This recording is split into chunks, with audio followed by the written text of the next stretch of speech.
नमस्कार, मी श्वेता अंकले. तरुण भारत न्यूज बुलेटिनमध्ये आपल्या सर्वांचे स्वागत. आता पाहूयात ठळक घडामोडी. बेळगाव शहरातील किल्ला तलावात आज शुक्रवार दिनांक 13 रोजी सकाळी पाण्यामध्ये एक मृतदेह तरंगताना आढळून आल्यानं परिसरात खळबळ उडाली. घटनेची माहिती मिळताच स्थानिक नागरिकांनी तात्काळ सामाजिक कार्यकर्ते आणि मार्केट पोलीस ठाण्याला कळवले. पोलिसांनी घटनास्थळी धाव घेत पंचनामा करून मृतदेह बाहेर काढत तपास सुरू केला. ओळख पटवण्याच्या प्रयत्नांनंतर मृत व्यक्तीची ओळख सुभाष सिद्धाप्पा हलगेकर व 39 अशी झाली असून ते मागील 4 दिवसांपासून बेपत्ता होते आणि याबाबत शहापूर पोलीस ठाण्यामध्ये हरवल्याची तक्रार नोंद करण्यात आली होती. घरगुती वादातून 11 फेब्रुवारी रोजी त्यांनी घर सोडल्याची प्राथमिक माहिती समोर आली असून पुढील तपास मार्केट पोलीस करत आहेत. खानापूर तालुक्यातील ओलमणी गावची व सध्या शाहूनगर कंगराळी बीके येथे वास्तव्यास असलेल्या एका भाजी विक्रेत्या महिलेने प्रामाणिकपणाचा आदर्श घालून दिला आहे. गुरुवार दिनांक 5 रोजी बेळगाव शहरामध्ये भाजी विक्री करत असताना तिला रस्त्यावर एक पिशवी सापडली. पिशवी उघडून पाहिल्यानंतर त्यामध्ये मोठी रोख रक्कम असल्याचं तिच्या निदर्शनास आलं. कोणताही मोह न बाळगता तिने तात्काळ ती रक्कम जवळच्या पोलीस ठाण्यामध्ये जमा केली. पोलिसांनी सीसीटीव्ही फुटेजच्या आधारे रकमेच्या मालकाचा शोध घेऊन आवश्यक पडताळणीनंतर ती रक्कम परत केली असून संबंधित महिलेच्या प्रामाणिकपणाचं सर्वत्र कौतुक होत आहे. रामनगर ते आळणावर या मार्गावर वारंवार होत असलेल्या अपघातांची मालिका अद्याप थांबलेली नसून दररोज 1 ते 2 अपघात घडत असल्याची नोंद आहे. तावरकट्टी येथे रेल्वे लोहमार्गाच्या कामासाठी गुरुवारी सकाळी 9 ते सायंकाळी 6 वाजेपर्यंत वाहतूक बंद ठेवण्यात आली होती. त्यानंतर मार्ग खुला होताच वाहनांची वर्दळ पुन्हा वाढली. रात्री सुमारे 8:30 वाजण्याच्या सुमारास गोव्यातून हुबळीच्या दिशेने जाणारी हुंडाई क्रेटा नागरगाळी जवळील धोकादायक वळणावर चालकाचा अंदाज चुकल्यानं पलटी झाली.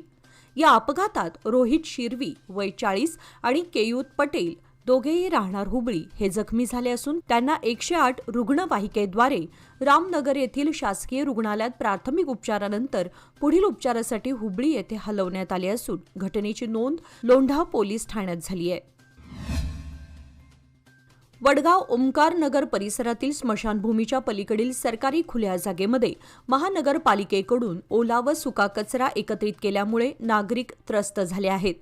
सकाळपासून येथे कचरा वाहतूक करणाऱ्या घंटागाड्या आणि ट्रक सतत ये जा करत असल्याने रस्त्यावर कचरा सांडत असून तीव्र दुर्गंधी पसरली आहे. आज शुक्रवारी स्मशानभूमी पाठीमागील कचऱ्याच्या ढिगाऱ्याला अचानक आग लागली आणि परिसरातील L&T कंपनीच्या प्लॅस्टिक पाईप्सना देखील हानी पोहोचली. अज्ञात व्यक्तींनी आग लावल्याचा संशय व्यक्त होत असून घटनेची माहिती मिळताच अग्निशामक दल तात्काळ घटनास्थळी दाखल झाले आणि आग आटोक्यात आणण्यात यशस्वी झाले. सुदैवाने जीवितहानी झाली नाही. नागरिकांनी महानगरपालिकेकडे त्वरित कचऱ्याचे योग्य व्यवस्थापन करण्याची मागणी केली आहे. बेळगाव येथे लक्ष्मी हेब्बाळकर यांचा वाढदिवस आगळ्या वेगळ्या पद्धतीने साजरा करण्यात येणार असून उद्या शनिवार दिनांक 14 फेब्रुवारी रोजी बेनकानहळ्ळी येथे विशेष कार्यक्रमाचे आयोजन करण्यात आले आहे. सुमारे 14,500 वयोवृद्धांसाठी विविध स्पर्धा, संवाद, सांस्कृतिक व मनोरंजनात्मक उपक्रम आयोजित करून त्यांचा स्मृतिचिन्ह देऊन सन्मान करण्यात येणार आहे. या कार्यक्रमाला आमदार, विविध क्षेत्रातील मान्यवर, मठाधीश उपस्थित राहणार असल्याची माहिती देण्यात आली. शहरातील सर्किट हाऊसमध्ये आयोजित पत्रकार परिषदेत विधान परिषद सदस्य चन्नराज हट्टीहोळी यांनी ही माहिती दिली. मंत्री हेब्बाळकर यांनी आमदार ते मंत्रिपदाच्या कार्यकाळात सर्व समाज घटकांसाठी काम करत राज्यातील 1,26,00,000 महिलांना गृहलक्ष्मी योजनेचा लाभ मिळवून दिल्याचा उल्लेख त्यांनी केला.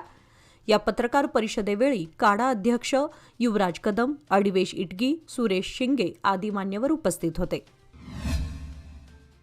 सीमाभाग ग्रामीण भागामधील 4 युवतींनी सीमा सुरक्षा दलामध्ये प्रवेश मिळवून संपूर्ण जिल्ह्याचा मान उंचवला आहे, ज्यामुळे जिल्ह्यात आनंदाचं वातावरण निर्माण झालं आहे. त्यांच्या या यशस्वी प्रवासाचा सत्कार करण्यासाठी समितीचे नेते रमाकांत कोंडुस्कर यांनी बेळगाव रेल्वे स्थानकावर जाऊन त्यांचे पुष्पगुच्छ देऊन स्वागत केले. याप्रसंगी त्यांनी युवतींना देशसेवेच्या कार्यात प्रामाणिकपणे आणि धैर्याने योगदान देण्याचे मार्गदर्शन दिले. ग्रामीण भागामध्ये या मुलींच्या यशाचं विशेष कौतुक होत असून त्यांच्या कष्ट आणि आत्मविश्वासामुळे इतर मुलींनाही प्रेरणा मिळत आहे. हे यश सिद्ध करते की कठोर परिश्रम आणि जिद्दीने ग्रामीण भागातील मुलीही मोठी स्वप्ने साकार करू शकतात.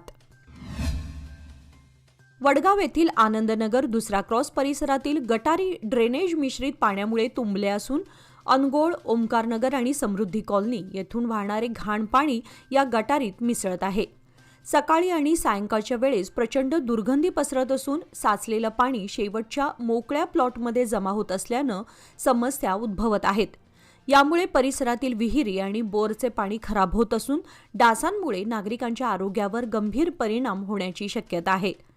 रहिवाशांनी महानगरपालिकेकडे गटारी स्वच्छ करण्याबरोबरच याचे मूळ शोधून ड्रेनेज मिश्रित पाणी गटारीत जाण्यापासून रोखण्याची मागणी केली आहे. खानापूर तालुक्यासह बेळगाव, गोवा आणि चंदगड परिसरातील भाविकांचे श्रद्धास्थान असलेल्या श्री स्वयंभू मारुती मलप्रभा तीर्थक्षेत्र देवस्थान हब्बनहट्टी येथे महाशिवरात्रीनिमित्त दिनांक 15 व 16 फेब्रुवारी रोजी 2 दिवसीय महायात्रोत्सवाचे आयोजन करण्यात आले आहे. यात्रेनिमित्त पहिल्या दिवशी काकड आरती, अखंड हरिभजन तसेच स्वयंभू मारुती, श्रीराम सीता, शिवलिंग, विठ्ठल रुक्मिणी आणि गंगापूजन आदी धार्मिक विधी पार पडणार आहेत. रविवारी रात्री 11 वाजता सुरला सत्तरी गोवा येथील तरुण नाट्य मंडळातर्फे चक्रव्यूह या पौराणिक नाटकाचे सादरीकरण होणार आहे. सोमवारी देवास अभिषेक व अन्य धार्मिक कार्यक्रमांसह दिवसभर दर्शनाची व्यवस्था करण्यात आली असून सायंकाळी यात्रोत्सवाची सांगता होईल. भाविकांच्या सोयीसाठी पार्किंग, पिण्याच्या पाण्याची टँकरद्वारे व्यवस्था, पोलीस बंदोबस्त व विशेष बस सेवा उपलब्ध करण्यात आली असून उत्सव सुरळीत पार पाडण्यासाठी देवस्थान समितीने विशेष नियोजन केले आहे. बेळगाव जिल्हा फायरिंग रेंज येथे आज शुक्रवार दिनांक 13 रोजी जिल्हा राखीव पोलीस अधिकारी व कर्मचाऱ्यांसाठी टियर गॅस व ग्रेनेड वापराबाबत विशेष प्रशिक्षण शिबिराचे आयोजन करण्यात आले होते. प्रशिक्षणादरम्यान कायदा व सुव्यवस्था अबाधित राखताना अशा साधनांचा योग्य आणि सुरक्षित वापर कसा करावा याबाबत मार्गदर्शन करण्यात आले. अश्रुधूर शेल हाताळणी, सुरक्षित अंतर राखणे, आपत्कालीन परिस्थितीमध्ये जमाव पांगवण्याच्या पद्धती तसेच ग्रेनेड वापरताना खबरदारी घेण्याबाबत प्रात्यक्षिकांसह सविस्तर माहिती दिली गेली. वरिष्ठ पोलीस अधिकाऱ्यांच्या उपस्थितीत हे प्रशिक्षण पार पडले. कायदा सुव्यवस्था राखण्यासाठी दलाची तयारी अधिक सक्षम व्हावी यासाठी अशा प्रकारची प्रशिक्षण सत्रे नियमितपणे आयोजित केली जात असल्याचे संबंधित अधिकाऱ्यांनी सांगितले.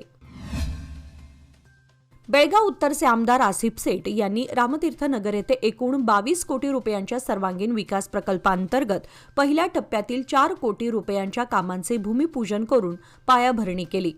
या कार्यक्रमाला युवा नेते अमान सेठ, बुडा आयुक्त शकील अहमद तसेच संबंधित अधिकारी उपस्थित होते आणि विविध ठिकाणी पूजाविधी करून कामांना प्रारंभ करण्यात आला.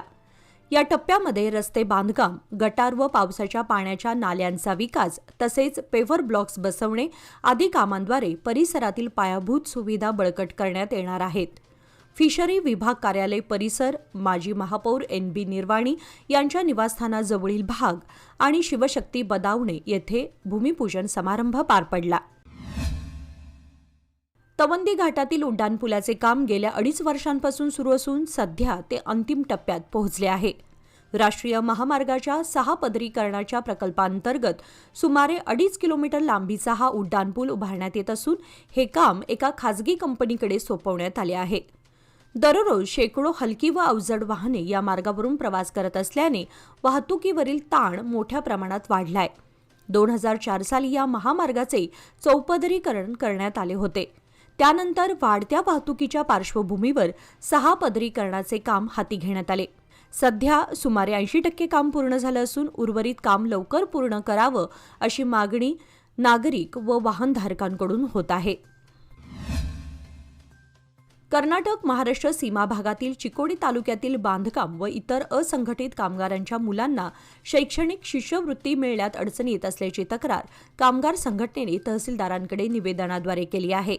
संघटनेने म्हटले आहे की महाराष्ट्र सीमेवर असलेल्या विद्यार्थ्यांना उच्च शिक्षणासाठी महाराष्ट्रातील महाविद्यालयांमध्ये प्रवेश मिळत असला तरी राज्याबाहेरील शिक्षण घेतल्यामुळे शिष्यवृत्ती अर्ज प्रक्रियेमध्ये अडथळे येतात.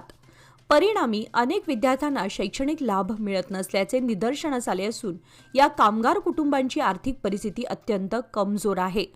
संघटनेने प्रशासनाकडे कामगार कार्डवरील सर्व सुविधा वेळेत उपलब्ध करून देणे, आरोग्य सुविधा पुरवणे, घर बांधणीसाठी 5 लाख रुपये मंजूर करणे आणि शिष्यवृत्ती प्रक्रियेसाठी स्पष्ट मार्गदर्शक सूचना देण्याची मागणी केली आहे. या निवेदनासंदर्भात प्रशासनाने सकारात्मक निर्णय न घेतल्यास पुढील तीव्र आंदोलनाची तयारी संघटनेने दर्शवली आहे. चिक्कोडी येथील प्रादेशिक परिवहन कार्यालय सध्या सर्वसामान्यांच्या लुटीचे मुख्य केंद्र बनले आहे. या कार्यालयात अनधिकृत व्यक्तींचा हस्तक्षेप इतका वाढला आहे की हे बाह्य लोक चक्क जबाबदार अधिकाऱ्यांच्या खुर्चीवर बसून फाईल्स हाताळत असल्याचं धक्कादायक चित्र समोर आलं आहे. वरिष्ठ अधिकाऱ्यांच्या वरद हस्तामुळेच हा अंधेर नगरी कारभार सुरू असल्याची संतप्त भावना नागरिकांमधून व्यक्त होत आहे. अशा प्रकाराची वरिष्ठांनी तात्काळ दखल घेताना हा गैरप्रकार रोखावा तसेच संबंधितांवर कारवाई करण्यात यावी अशी मागणी नागरिकातून करण्यात येत आहे. निपाणी ग्रामीण पोलिसांनी गांजा विक्री प्रकरणी मुरगुड येथील एका युवकास अटक केली आहे. विजय विलास भोवी वय 27 असं अटक करण्यात आलेल्या आरोपीचं नाव असून कोडणी क्रॉस येथे ही कारवाई करण्यात आली आहे. मुरगुडहून कोडणी क्रॉस मार्गे ओढणी गावाकडे जाणाऱ्या रस्त्यावर तो गांजा विक्रीसाठी येणार असल्याची माहिती पोलिसांना मिळाल्यानंतर उपनिरीक्षक शिवराज नाईकवाडी आणि सहकारी RI मेलगडे यांनी सापळा रचला. कारवाई दरम्यान आरोपीकडून सुमारे 25,000 रुपये किमतीचा 507 ग्रॅम गांजा जप्त करण्यात आला. तसेच या गुन्ह्यात वापरण्यात आलेली दुचाकीही पोलिसांनी जप्त केली असून पुढील तपास सुरू आहे. ऑल इंडिया फेडरेशन युनियनतर्फे कामगारांच्या गळचेपीच्या धोरणाविरोधात 1 एप्रिल रोजी लोकसभेमध्ये ठराव मांडण्यात येणार असल्याच्या पार्श्वभूमीवर काल गुरुवारी दिनांक 12 रोजी भारत बंदची हाक देण्यात आली होती. या बंदला प्रतिसाद देत कणगला येथील लेटेक्स फेडरेशन युनियन आणि डॉक्टर बाबासाहेब आंबेडकर SC/ST संघटनेच्या वतीने स्थानिक कारखान्याच्या मुख्य प्रवेशद्वारावर निदर्शने करण्यात आली. आंदोलनकर्त्यांनी केंद्र शासनाच्या धोरणाचा निषेध करत विविध घोषणा दिल्या. त्यानंतर पुढील आंदोलनात सहभागी होण्यासाठी कामगार बेळगावकडे रवाना झाले. यावेळी जनरल सेक्रेटरी संतोष एडनाईक यांनी प्रस्तावित विधेयकामुळे कामगारांच्या हक्कांवर गदा येणार असल्याचा आरोप करत संघटितपणे विरोध करण्याचे आवाहन केले. या निदर्शनावेळी अध्यक्ष नागेश सातेरी, आबास अली, अशोक सराफ, SS केरीमणी यांच्यासह इतर कर्मचारी वर्ग उपस्थित होता. भरतेश शिक्षण संस्था संचलित DYC भरतेश हायस्कूलची विद्यार्थिनी अंजली पाटील हिने 70+ वजनी गटामध्ये मणिपूरमध्ये झालेल्या 69व्या राष्ट्रीय शालेय खेळामध्ये रौप्य पदक प्राप्त केले आहे. तिने पश्चिम बंगाल, दिल्ली, राजस्थान आणि मणिपूर येथील प्रतिस्पर्ध्यांना मागे टाकत अंतिम फेरीमध्ये प्रवेश करून विजेतेपद पटकावले.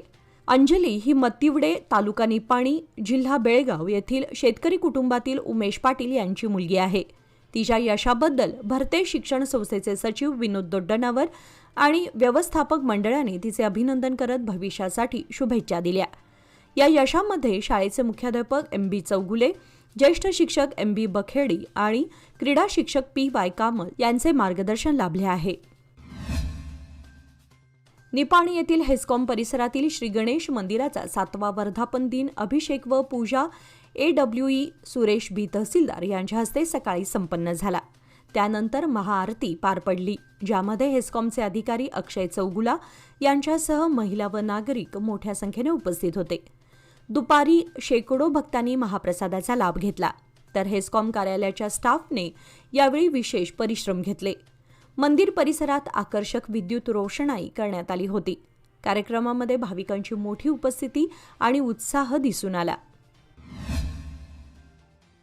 बेळगाव येथील टिळकवाडी परिसरातील RPD कला व वाणिज्य महाविद्यालयातर्फे आणि बेळगाव जिल्हा बॉडी बिल्डर्स असोसिएशनच्या सहकार्याने आयोजित 6व्या Mister RPD top 5 best physique शरीर सौष्ठव स्पर्धेमध्ये संकेत सुरुतेकर याने मिस्टर RPD हा किताब पटकावला. स्पर्धेमध्ये अनंत कामू याने बेस्ट पोजर हा किताब मिळवत आपली छाप पाडली. आरपीडी महाविद्यालयाच्या आजी माजी शरीर सौष्ठवपटू विद्यार्थ्यांच्या सहभागामुळे स्पर्धेला विशेष रंगत आली. मंगळवारी केएम गिरी सभागृहामध्ये ही स्पर्धा उत्साहात पार पडली. उद्घाटन समारंभास महाविद्यालयाचे माजी विद्यार्थी व आयुष फिटनेसचे संचालक अश्विन कुमार निंगण्णावर, असोसिएशनचे कार्यकारी अध्यक्ष व आंतरराष्ट्रीय पंच जयदीप सिद्धनावर तसेच आरसीयू बेळगावचे क्रीडा संचालक डॉक्टर जगदीश गस्ती यांच्यासह अनेक मान्यवर उपस्थित होते. याचबरोबर आजचे बातमीपत्र इथेच संपले. अधिक माहिती आणि ताज्या घडामोडींसाठी पाहत रहा तरुण भारत न्यूज चॅनल. तसेच आमच्या चॅनलला लाईक, शेअर आणि सबस्क्राईब करायला विसरू नका. आणि विश्वासार्ह बातम्यांसाठी दररोज वाचा दैनिक तरुण भारत. धन्यवाद.